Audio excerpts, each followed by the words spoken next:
회사 앞 카페에서 처음 미연을 본 순간을 아직도 선명히 기억한다. 우리 회사의 주요 거래처에서 온 그녀는 3살 연상이었지만 차분하면서도 따뜻한 미소가 인상적이었다. 업무 미팅이 끝난 후 자연스럽게 이어진 커피 한 잔, 그리고 점점 늘어나는 만남들. 나는 서서히 그녀에게 빠져들고 있었다. 미연이 이혼 경력이 있다는 것을 알게 된 것은 우리가 사귄 지 2달쯤 되었을 때였다. 8살 딸 하유리가 있다는 사실도 함께 알게 되었다. 처음에는 당황스러웠지만 미연의 솔직함과 하유리의 밝은 모습을 보며 마음이 누그러졌다. 오히려 더 깊은 책임감과 애정을 느끼게 되었다. 결혼을 결심하게 된 것은 하유리가 나를 아빠라고 부른 순간이었다. 그 아이의 맑은 눈망울 속에서 나는 진짜 아버지가 되고 싶다는 간절함을 느꼈다. 미연 역시 나와 함께하는 미래를 그려보며 행복해했다. 우리는 작은 결혼식을 올렸고 나는 하유리를 친딸처럼 입양했다. 신혼 첫해 우리에게 첫 아이 민준이가 태어났다. 하유리는 자신에게 생긴 동생을 무척 예뻐했고 미연은 더없이 좋은 어머니였다. 이듬해에는 딸 서연이가 태어나 우리 가족은 5명이 되었다. 아파트에서 작은 주택으로 이사하며 정말 단란한 가정을 꾸려나가고 있다고 생각했다. 평일 저녁이면 온 가족이 함께 저녁을 먹고 주말에는 아이들과 놀이공원이나 공원에 가곤 했다. 하유리는 이제 중학생이 되어 있었고 민준이와 서연이는 각각 5살, 4살로 자라고 있었다. 미연은 여전히 직장을 다니며 살림까지 훌륭히 해내는 슈퍼우먼 같았다. 나는 이런 일상이 영원히 계속될 것이라고 믿었다. 변화의 조짐은 미연이 스마트폰을 들여다보는 시간이 늘어나면서부터였다. 처음에는 단순히 SNS나 쇼핑을 하는 것이라고 생각했다. 하지만 점점 그녀는 화장실에도 폰을 가져가고 잠들기 전에도 늦게까지 무언가를 들여다보곤 했다. 내가 다가가면 재빨리 화면을 끄거나 다른 앱으로 바꾸는 모습이 이상했다. 저녁 식사 시간에도 미연의 마음은 다른 곳에 있는 것 같았다. 아이들과 대화할 때도 어딘지 모르게 어색하고 어설픈 미소를 짓곤 했다. 잠자리에서도 예전처럼 자연스럽지 못했다. 뭔가 벽이 생긴 것 같은 느낌이었다. 몇 주가 지나면서 의심은 확신으로 바뀌어갔다. 미연이 갑자기 야근이 늘었다고 하며 늦게 들어오는 날이 많아졌다. 거래처 직원들과 회식이 있다며 주말에도 나가는 일이 잦아졌다. 전화를 받을 때도 다른 방으로 들어가서 문을 닫고 받곤 했다. 어느 날 밤 미연이 샤워를 하는 동안 그녀의 폰에서 메시지 알림이 계속 울렸다. 나도 모르게 화면을 들여다보니 준호라는 이름으로 저장된 번호에서 온 메시지들이었다. 내용을 볼 수는 없었지만 심장이 쿵쾅거리기 시작했다. 준호라는 이름은 미연의 회사나 주변 사람들 중에서 들어본 적이 없었다. 그 후로 나는 미연의 행동을 더 주의 깊게 살펴보기 시작했다. 그녀가 화장을 더 진하게 하고 평소 입지 않던 스타일의 옷을 입고 출근하는 것을 발견했다. 향수도 새로운 것으로 바뀌어 있었다. 무엇보다 나를 바라보는 그녀의 눈빛에서 예전의 따뜻함을 찾을 수 없었다. 의심이 깊어질수록 나는 점점 예민해졌다. 아이들 앞에서도 자꾸 신경이 곤두서고 일에도 집중할 수 없었다. 동료들이 내 상태를 걱정할 정도로 말이 없어지고 침울해졌다. 집에서도 미연과 자연스럽게 대화하기가 어려워졌다. 어느 토요일 오후 미연이 또다시 회사 사람들과 만난다며 외출 준비를 하고 있었다. 나는 더 이상 참을 수 없어서 직접 물어보기로 했다. 아이들이 거실에서 만화를 보고 있는 동안 나는 침실로 들어가 미연에게 다가갔다. 여보, 요즘 뭔가 이상해. 솔직히 말해줘. 미연은 거울 앞에서 립스틱을 바르던 손을 멈췄다. 거울 속 그녀의 눈과 내 눈이 마주쳤다. 뭐가 이상하다는 거야? 다른 사람이 있는 거 아니야? 그 순간 미연의 표정이 굳어졌다. 몇 초간의 침묵이 흘렀다. 나는 그녀가 부인하기를 바랐다. 웃으면서 말도 안 된다고 하기를 간절히 원했다. 하지만 미연은 천천히 몸을 돌려 나를 정면으로 바라봤다. 그래, 있어. 세상이 무너지는 것 같았다. 준비하고 있던 마음도 있었지만 실제로 그 말을 들으니 머리가 하얘졌다. 누구야? 언제부터? 회사에서 알게 된 사람이야. 반년 전부터. 반년. 서연이의 생일을 함께 준비하고 하유리의 학부모 상담에 같이 갔던 그 시간들 동안 그녀는 다른 남자를 만나고 있었던 것이다. 그럼 이 집은 뭐야? 아이들은 뭐고? 미안해. 처음엔 그냥 재미삼아 시작한 건데 미연의 목소리는 의외로 담담했다. 죄책감이나 미안함보다는 오히려 시원해하는 것 같기까지 했다. 재미삼아? 내 목소리가 떨렸다. 우리의 결혼 생활이, 아이들이, 이 모든 것이 그녀에게는 그저 지루함을 달래기 위한 일상이었다는 말인가. 지금 당장 끊어. 그건 안 돼. 미연이 고개를 저었다. 왜? 임신했거든. 두 번째 충격이었다. 아니, 첫 번째보다 더 큰 충격이었다. 다리에 힘이 빠져 침대 가장자리에 주저앉았다. 얼마나 됐어? 석 달. 계산해보니 우리가 마지막으로 잠자리를 함께한 것은 넉 달 전이었다. 그 아이는 분명히 내 아이가 아니었다. 그 사람 아이야? 그래. 미연은 마치 날씨 이야기를 하듯 덤덤하게 대답했다. 그럼 이혼해야지. 나는 무력감에 빠진 채 중얼거렸다. 이혼은 싫어. 뭐? 나는 이혼하고 싶지 않아. 그 사람과는 정리할게. 그리고 이 아이도 당신 아이로 키우자. 나는 미연을 멍하니 바라봤다.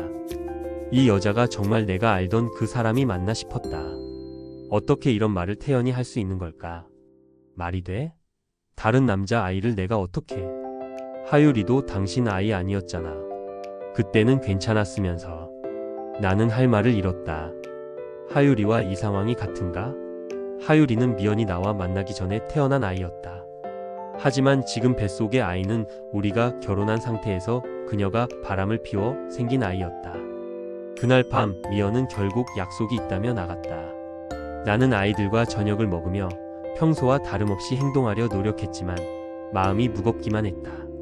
하유리가 학교에서 있었던 일들을 이야기할 때도 민준이와 서연이가 장난치며 웃을 때도 나는 제대로 반응해주지 못했다. 아이들을 재운 후 나는 거실 소파에 앉아 긴 시간 생각에 잠겼다. 이혼을 한다면 민준이와 서연이는 당연히 내가 데려가야 했다. 하지만 하유리는 어떻게 해야 할까? 법적으로는 내가 입양한 아이지만 혈연 관계는 없었다. 그 아이가 원한다면 엄마와 함께 살아야 하는 것 아닐까? 하지만 하유리를 포기한다는 것은 상상조차 할 수 없었다. 지난 몇 년간 그 아이는 정말 내 딸이었다. 아빠라고 부르며 안겨올 때, 아플 때 나를 찾을 때, 학교 행사에서 자랑스럽게 소개할 때의 그 모습들이 모두 거짓은 아니었을 텐데. 며칠이 지나도 상황은 나아지지 않았다. 미연은 평소와 다름없이 행동했지만 나는 그녀와 같은 공간에 있는 것조차 괴로웠다. 아이들 앞에서는 최대한 평정심을 유지하려 했지만 하유리는 예민하게 분위기를 느끼고 있는 것 같았다. 어느 날 저녁 하유리가 조심스럽게 내게 다가왔다. 아빠, 요즘 많이 힘들어 보여요. 나는 그 아이의 맑은 눈을 바라보며 가슴이 먹먹해졌다. 이 아이에게 어떻게 이 상황을 설명해야 할까? 아니야, 괜찮아. 거짓말. 엄마도 요즘 이상해요. 뭔가 문제가 있는 거죠? 하유리는 이제 중학생이었다. 예전처럼 어린아이 취급할 수는 없었다. 좀 복잡한 일이 있어서 그래. 이혼하는 거예요? 나는 깜짝 놀라 하유리를 바라봤다. 이 아이가 어떻게? 친구 부모님들도 많이 이혼해요. 다 비슷하거든요. 처음에는 숨기려고 하다가 결국. 하유리의 목소리가 떨렸다. 만약 정말 이혼하게 되면 저는 어떻게 되는 거예요? 그 질문에 나는 대답할 수 없었다. 정말 모르겠었다. 주말이 되어 미연과 진지한 대화를 나누기로 했다. 아이들이 학원에 간 사이 우리는 마주 앉았다. 정말로 그 남자와 끝낼 수 있어? 그럴게. 믿을 수 없어. 이미 한 번 배신했는데 기회를 줘. 정말 후회하고 있어. 미연의 목소리에는 간절함이 묻어 있었다. 하지만 나는 더 이상 그녀를 믿을 수 없었다. 그 아이는 우리 아이로 키우자고 했잖아. 내가 어떻게 다른 남자 아이를 사랑하면 할 수 있어. 당신도 하유리한테 그랬잖아. 또다시 하유리를 언급하는 미연을 보며 나는 화가 났다. 그 상황과 이 상황이 어떻게 같다는 걸까? 몇 주가 더 지났다. 미연은 정말로 그 남자와 연락을 끊었다고 했다. 하지만 나는 여전히 그녀를 의심하고 있었다. 임신한 몸으로도 다른 남자를 만날 수 있는 사람이 과연 완전히 변할 수 있을까? 변호사를 만나 상담을 받아보기로 했다. 이혼 절차와 양육권에 대해 알아보고 싶었다. 변호사는 내 상황을 듣고 나서 여러 가지 현실적인 조언을 해주었다. 우선 친생자인 두 아이의 양육권은 거의 확실히 아버지가 가져갈 수 있습니다. 하지만 입양한 딸의 경우는 조금 복잡해질 수 있어요. 어떻게요? 아이가 어느 쪽을 원하느냐가 중요합니다. 또한 어머니가 강하게 반대한다면 법정 다툼이 길어질 수도 있고요. 그럼 아이들이 떨어져 살게 될 수도 있다는 얘기군요.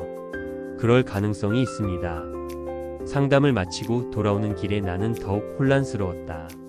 아이들을 생각하면 가족이 해체되는 것이 과연 옳은 일인가 하는 의문이 들었다. 하지만 미연에 대한 신뢰는 완전히 무너진 상태였다. 그날 밤 나는 오랜만에 아이들과 함께 시간을 보냈다. 민준이와 서연이는 내 무릎에 앉아 동화책을 읽어달라고 졸랐고 하율이는 숙제를 하면서도 가끔씩 나를 바라봤다. 이 평범하고 소중한 일상이 깨질 수도 있다는 생각에 가슴이 아팠다. 미연의 배는 점점 불러오고 있었다. 넉 달이 넘어가면서 임신 사실을 숨기기 어려워졌다. 아이들에게는 새로운 가족이 생긴다고 말해야 했다. 하율이는 복잡한 표정을 지었지만 민준이와 서연이는 동생이 생긴다며 좋아했다. 나는 그 모습들을 보며 더욱 괴로워졌다. 이 아이들이 진실을 안다면 어떻게 받아들일까? 특히 하율이는 이미 한 번 가정이 깨지는 것을 경험했는데 또다시 그런 일을 겪게 해야 할까? 미연은 여전히 이혼을 원치 않는다며 나를 설득하려 했다. 상대 남자와는 정말로 연락을 끊었다고 했고 앞으로는 가정에만 충실하겠다고 약속했다. 하지만 나는 그 말들이 공허하게 들렸다. 밤마다 잠들지 못하고 고민하는 날들이 계속되었다. 이혼을 하면 내 친자식 둘은 데려갈 수 있지만 하율이와는 헤어져야 할 수도 있었다. 또한 아이들이 가정 해체의 상처를 안고 살아가야 했다. 반대로 용서하고 함께 산다면 다른 남자의 아이까지 키워야 했다. 그리고 무엇보다 미연에 대한 믿음이 완전히 사라진 상태에서 어떻게 정상적인 부부 생활을 이어갈 수 있을까? 어느 쪽을 선택해도 완전한 해답은 없어 보였다. 나는 갈림길 앞에서 여전히 방황하고 있었다. 시간은 흘러가고 있었고 미연의 뱃속 아이는 계속 자라고 있었다. 결정을 내려야 할 시간이 다가오고 있었다. 어느 일요일 오후 온 가족이 거실에 모여 있었다. 민준이와 서연이는 바닥에 앉아 블록을 쌓고 있었고 하율이는 소파에서 책을 읽고 있었다. 미연은 배를 만지작거리며 태교 음악을 듣고 있었다. 언뜻 보면 평범하고 행복한 가정의 모습이었다. 문득 민준이가 고개를 들어 나를 바라봤다. 아빠, 동생이 태어나면 같이 축구할 수 있을까요? 그 순간 나는 가슴 깊은 곳에서 무언가가 무너지는 것을 느꼈다. 이 순수한 아이가 진실을 안다면 과연 같은 말을 할 수 있을까? 하율이가 책에서 눈을 떼고 나를 바라봤다. 그 아이의 눈에는 불안함이 어려 있었다. 마치 모든 것을 알고 있는 것처럼. 아빠? 민준이가 다시 불렀다. 나는 겨우 미소를 지으며 대답했다. 그럼 축구도 하고 야구도 하자. 그날 밤 아이들을 재우고 난 후 나는 홀로 베란다에 나가 밤하늘을 올려다봤다. 별들이 유난히 많이 보이는 밤이었다.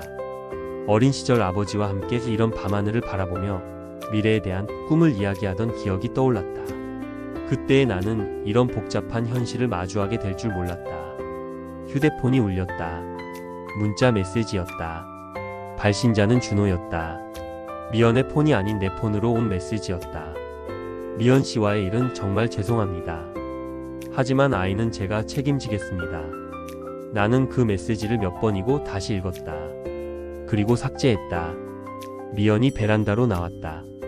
배가 부른 그녀의 모습이 낯설게 느껴졌다. 추워. 들어와. 나는 고개를 끄덕이며 안으로 들어갔다. 미연이 내 팔을 잡았다. 우리 다시 시작할 수 있어. 정말로. 나는 그녀의 손을 내려다봤다. 결혼 반지가 여전히 끼워져 있었다. 하지만 그 반지가 예전과 같은 의미를 가질 수 있을까? 시간이 필요해. 얼마나? 모르겠어. 그날 밤 나는 오랫동안 잠들지 못했다. 옆에서 자고 있는 미연의 숨소리가 들렸고 건너편 방에서는 아이들의 작은 코 고는 소리가 들려왔다. 이 모든 것이 언제까지 지속될 수 있을까? 새벽 5시 나는 조용히 일어나 아이들 방을 들여다봤다. 민준이와 서연이는 한 침대에서 얽혀서 자고 있었고 하율이는 혼자 침대에서 깊게 잠들어 있었다. 그 평화로운 모습들을 보며 나는 다시 한번 깨달았다. 어떤 선택을 하든 이 아이들의 삶은 영원히 바뀔 것이라는 사실을. 그리고 그 책임은 고스란히 내게 있다는 것을. 키친으로 가서 커피를 내렸다. 따뜻한 머그컵을 두 손으로 감싸며 창밖을 바라봤다. 해가 떠오르고 있었다. 새로운 하루가 시작되고 있었다. 하지만 나에게는 여전히 어둠 속에서 길을 찾아야 하는 시간이 계속되고 있었다. 결정의 시간은 다가오고 있었다. 그리고 나는 아직도 어느 길이 옳은 길인지 알 수 없다. 이 이야기가 마음에 닿았다면 구독과 좋아요로 함께 해주세요. 당신의 공감이 다음 이야기를 이어갑니다.